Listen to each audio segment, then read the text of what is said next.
We do not want to be Americans, and we have been quite clear about that. We do want collaboration and deeper partnership and relationship. But I just must ask you, what value do you put on our culture and our right to decide what happens with us in the future? I think what you're about to witness is a MAGA congressman getting publicly mocked on live television after pushing a string of conspiracy claims. The moment is almost surreal. If you enjoy watching weak arguments collapse under basic scrutiny, make sure you hit the like button and subscribe. Now let's get into it and watch the exchange unfold. Well, we are bewildered and have been so since New Year's Eve, I would say.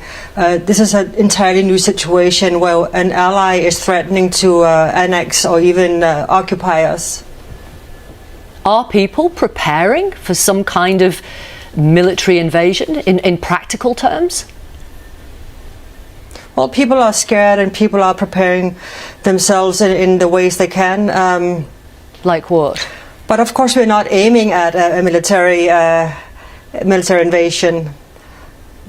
No, you're hoping that won't happen, of course. But are people stocking up on food, for example?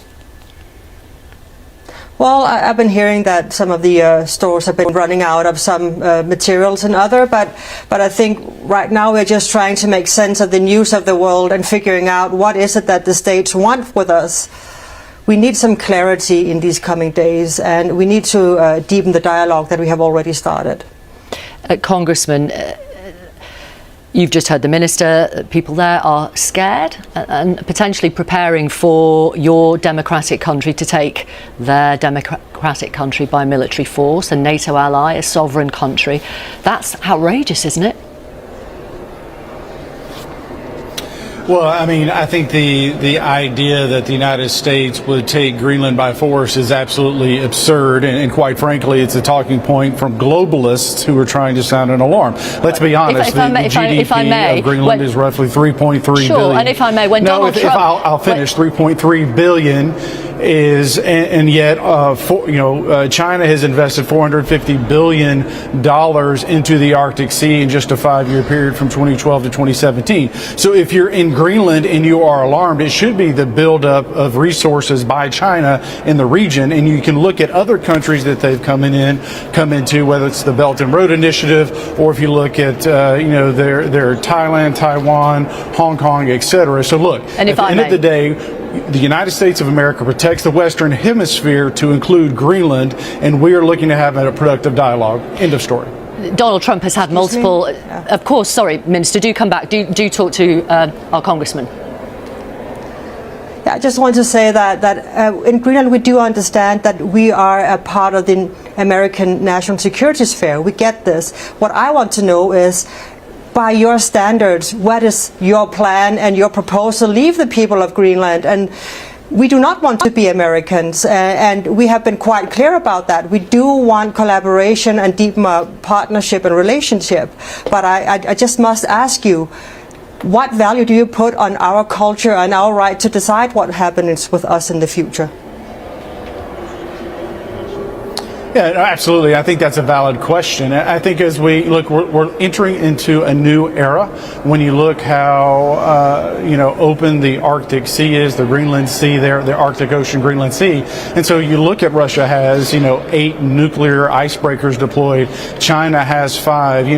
Denmark can't keep pace with that, and so as you have increasing resources by adversaries of the West, and that would include Greenland, you're going to need this relationship with the United States of America. So whether it's the Golden Dome, whether it's trade, and look, there's trillions of dollars in resources there in Greenland for the Greenlanders, for the people. Denmark has not done anything, quite frankly, to capitalize on that for your people, for your country. The United States can certainly do that, and it's a win-win for the Greenlanders. And do you want to answer the minister's question, which is what value do you put on what the people of Greenland want? Absolutely. I think if you had a referendum today to the folks of Greenland, they would overwhelmingly want independence from Denmark, and they would overwhelmingly want a closer relationship with the United States of America. I need to rebuke that. There was survey last year, and it showed overwhelming solidarity within the kingdom. Of course, we want more self-determination, but we want it within the realm of the Kingdom of Denmark, and I think that should be respected. We have been working towards more autonomy for 300 years with Denmark, and I think we're making progress in many ways. But this is a decision for Greenland and Denmark, a conversation we need to have amongst us. And I think that should be respected. I think the people of Greenland has clearly stated they do not want to be Americans. They want collaboration. And your point about the need to ramp up monitoring and presence in the Arctic, we are in agreement with this. This is one of the reasons why NATO was formed. It was to pull together the forces of many countries and the capacities and competences. So I think that there's ample opportunities to find solution within existing frameworks, without harming my culture or my country. Well, in your own words, you've been wanting independence from Denmark for 300 years. How's that working out for you? It's not.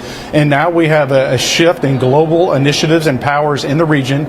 You can't do anything to defend yourself. Denmark cannot do anything to defend you. It's up to the United States of America. End of story. And unless you're capable, which you are not, of doing that, again, let me go back to the data. 3.3 billion is your GDP. China has already invested over $500 billion into the region, and that number is only growing day by day, and we see these continued incursions. And look, if there's going to be an attack on the Western Hemisphere, it's going to be from that sphere, and the United States of America, quite frankly, is going to have to make, and I think this is going to be a mutually beneficial relationship, but it's going to have to become a protectorate of the United States. And quite frankly, I think the people of Alberta would agree with that sentiment, that they would prefer not to be a part of Canada and be a part of the United States, because we are winning day in and day out, and the idea of NATO being able to defend anyone, anywhere, is nonsense without the United States of America. They can't defend their own cities from the current invasion that's taking place from West Africa. They certainly can't do it from Russia or China. I wonder if I could ask you, Minister, is Denmark doing enough? Is NATO doing enough to protect Greenland? Well, we've been asking for years that we are perfectly inviting NATO countries and Denmark to ramp up the monitoring of the Arctic. We see a lot of purpose in that, not only for military purposes, but also dual use. So for us, this would be very acceptable, and we think it makes a lot of sense. So I think we can figure something out together, and I still believe in the path of dialogue. What we don't appreciate is the idea of being sold and bought like a commodity. But we do want to engage in the discussions about more national security for the U.S., which we appreciate and understand. But it sounds like you've been asking mineral resources to be harvested. Ah, well, that's interesting, because you are the Minister for Natural Resources. How much do you think that is relevant to the US leader? Well, I think there's more than one narrative at play, and I think there's more than one truth, and I think we all need to find our way in that complexity. I don't think there's a single answer to this question. I think it can have to do with national security, of course, with mineral access, and maybe also with expansionism. Do you accept that, Congressman Ogles? It's to do with US expansionism? Yeah. Unfortunately, I think you have to look at the state of play on the global map today, that it's not NATO that's investing in the Arctic Ocean or the Greenland Sea or in the territory that is Greenland, but it's China and Russia.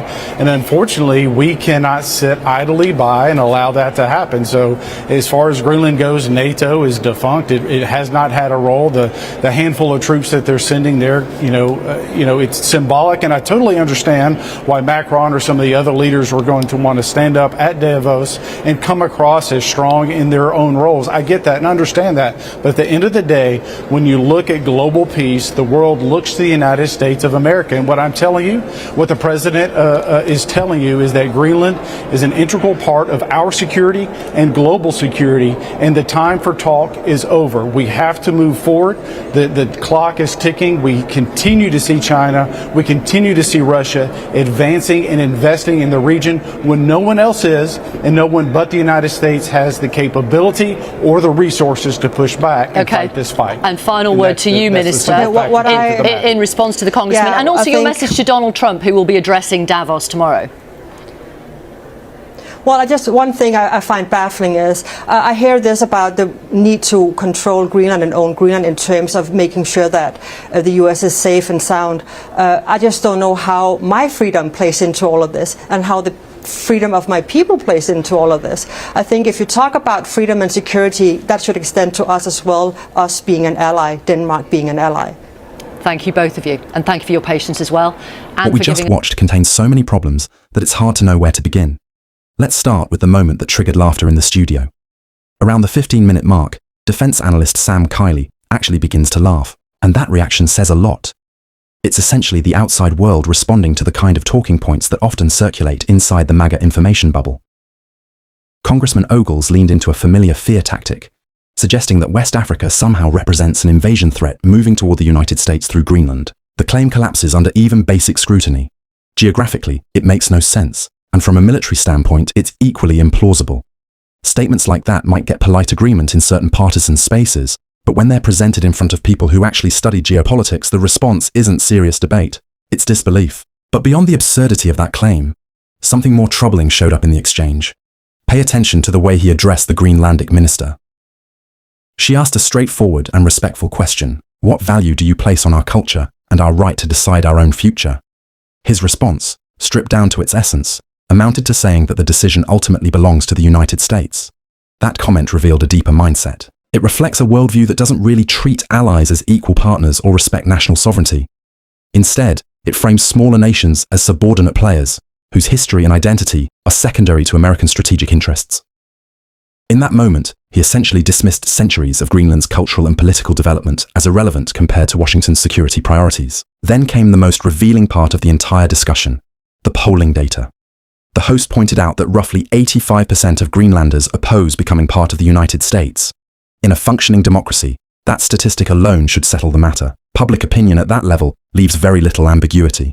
Yet Ogles brushed it aside by saying he had spoken with a few individuals in his office who disagreed. In other words, a handful of conversations outweighed the clearly expressed view of the overwhelming majority of the population. That attitude captures a broader pattern we've seen repeatedly.